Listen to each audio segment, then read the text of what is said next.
Assalamualaikum warahmatullahi wabarakatuh. Selamat siang kepada Bapak Henry Sugara. Baik, perkenalkan nama saya Kalmariza Salsabila dengan NPM 202101541110. Di sini saya akan menjelaskan mengenai tugas mereview skripsi. Jadi yang pertama itu saya akan mengajukan judul untuk di semester 7, yaitu tentang hubungan dukungan sosial teman sebaya dengan perilaku bullying di sekolah. Nah, kenapa saya mengambil judul ini? Karena banyak terjadi di sekolah-sekolah, terutama di Indonesia ini banyak terjadi bullying. Nah, korban bullying biasanya tidak memiliki teman. Nah, di sini pentingnya itu siswa memiliki teman sebaya, karena peran ini sangat penting untuk membantu anak yang memahami identitas dirinya dan mampu beradaptasi dengan lingkungannya. Nah, anak-anak yang tidak mendapat dorongan dari teman sebayanya akan merasa tidak dibutuhkan dan terisolasi. Kemudian siswa yang mendapat dukungan teman sosial sebaya ini akan merasa lebih berarti sehingga dapat berkembang, tetapi siswa yang merasa tidak berguna akan sering memaksakan diri untuk mencapai kepuasan dirinya. Nah, orang-orang yang terlihat dalam perilaku intimidasi dan berpikir mereka dapat mengatur diri mereka sendiri dengan baik. Manfaat dari penelitian ini untuk siswa itu diharapkan dapat menambah data ilmiah antara hubungan perilaku bullying di sekolah. Nah, untuk pendidikan, penelitian ini diharapkan dapat menambah data tentang hubungan perilaku bullying dengan dukungan sosial. Nah, kemudian yang ketiga untuk masyarakat, diharapkan seluruh masyarakat dapat menerima dan dari data informasi dari penelitian ini tentang hubungan antara perilaku bullying dengan dukungan sosial. Untuk yang keempat itu penelitian selanjutnya agar dapat memberikan tambahan data ilmiah tentang hubungan perilaku bullying dengan dukungan sosial. Untuk landasan teorinya, apa saja teori yang ada di dalam penelitian ini? Yang pertama itu untuk variabel dukungan sosial teman sebaya, ada definisi dukungan sosial teman sebaya.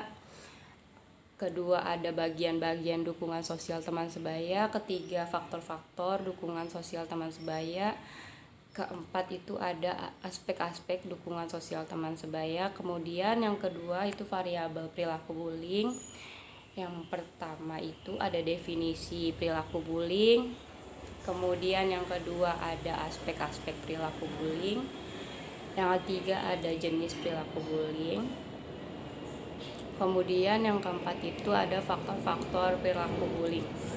Nah, ini adalah kerangka berpikirnya begini. Nah, kemudian untuk kerangka berpikirnya di sini ada dukungan sosial teman sebaya. Kemudian aspek-aspek dukungan sosial teman sebaya ada keinginan untuk meniru. Kemudian yang kedua bergabung untuk menghindari konflik. Yang ketiga ada menjadi pengikut. Nah, kemudian di sini ada faktor-faktor yang mempengaruhi hubungan sosial teman sebaya. Nah, di sini faktor-faktornya adalah empati, kemudian yang kedua pertukaran sosial, yang ketiga adalah norma dan nilai sosial. Kemudian untuk variabel yang kedua di sini ada perilaku bullying, kemudian faktor-faktor yang mempengaruhi perilaku bullying di sini. Yang pertama masalah pribadi, kemudian korban bullying. Yang ketiga di sini ada kepribadian yang kurang empati. Yang keempat terakhir itu adanya timbul rasa iri. Selanjutnya apa sih yang digunakan dalam metode penelitian ini?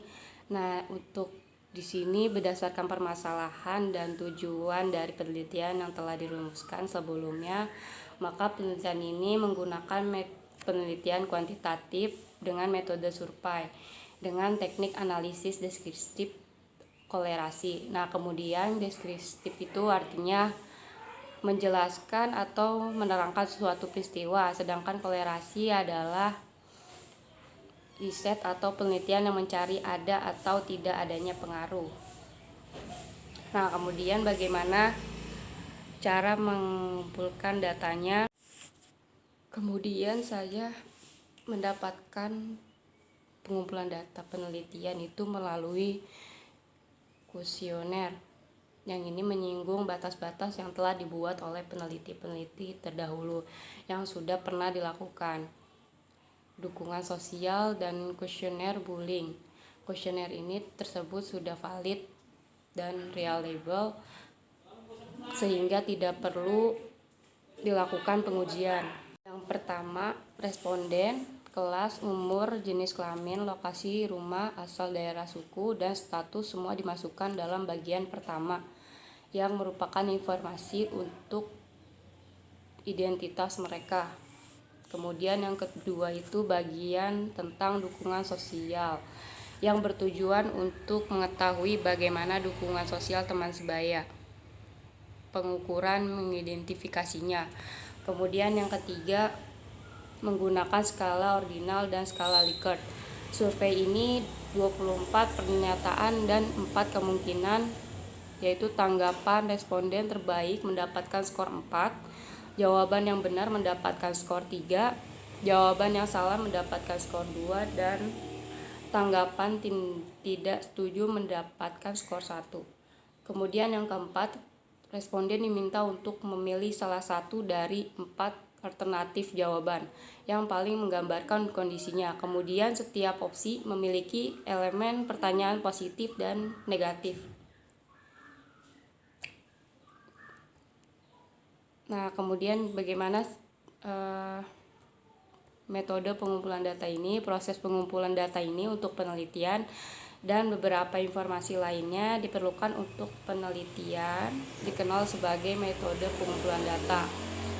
Dalam penelitian ini, metode pengumpulan data yang digunakan proses pengumpulan data untuk penelitian beberapa informasi lain yang diperlukan untuk penelitian dikenal sebagai metode pengumpulan data. Nah, adapun langkah-langkah yang dilakukan dalam mengumpulkan data penelitian yang diantaranya yaitu 1. Peneliti meminta izin pada pihak akademik untuk meminta surat keterangan izin studi pendahuluan. Kedua, surat keterangan izin peneliti pihak akademik yang diterima oleh peneliti kemudian memberikan surat tersebut ke sekolah, meminta persetujuan dari sekolah. Yang ketiga itu melakukan observasi dan wawancara studi. Keempat, melakukan sidang penelitian. Yang kelima, meminta izin pada pihak sekolah untuk mengatur jadwal untuk melakukan pengisian lembar kuesioner dari responden, memberikan surat permohonan menjadi responden, dan membagikan informat konten. Nah, kemudian itu membagikan lembar kuesioner. Yang selanjutnya memberikan arahan mengenai cara pengisian kuesioner sesuai petunjuk yang ada pada lembar kuesioner.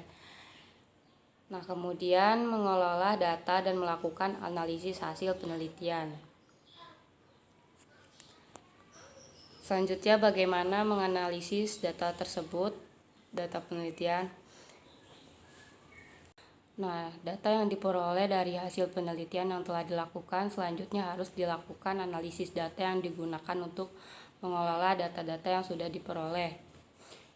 Nah, yang pertama itu penelitian ini bertujuan untuk menggambarkan kualitas setiap variabel yang dimaksud, khususnya atribut responden, menggambarkan perspektif, menggambarkan kualitas siswa, kemudian kemampuan pemeriksaan. Ini adalah untuk memberikan gambaran penyebaran frekuensi dan persentase subjek penelitian dengan tabel distribusi frekuensi. Karakteristik yang diteliti dalam penelitian ini antara lain usia, jenis kelamin, status tempat tinggal, dukungan sosial, dan perilaku bullying. Data analisa dukungan sosial teman sebaya dan perilaku bullying. Keduanya masing-masing berskala ordinal dan ordinal. Kemudian itu dengan cara yang kedua.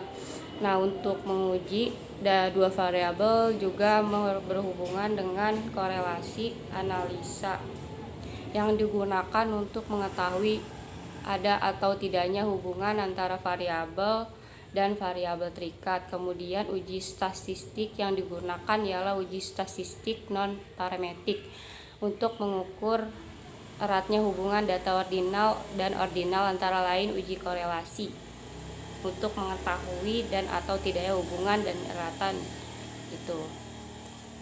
Kurang lebihnya mohon maaf bila ada kesalahan. Wassalamualaikum warahmatullahi wabarakatuh.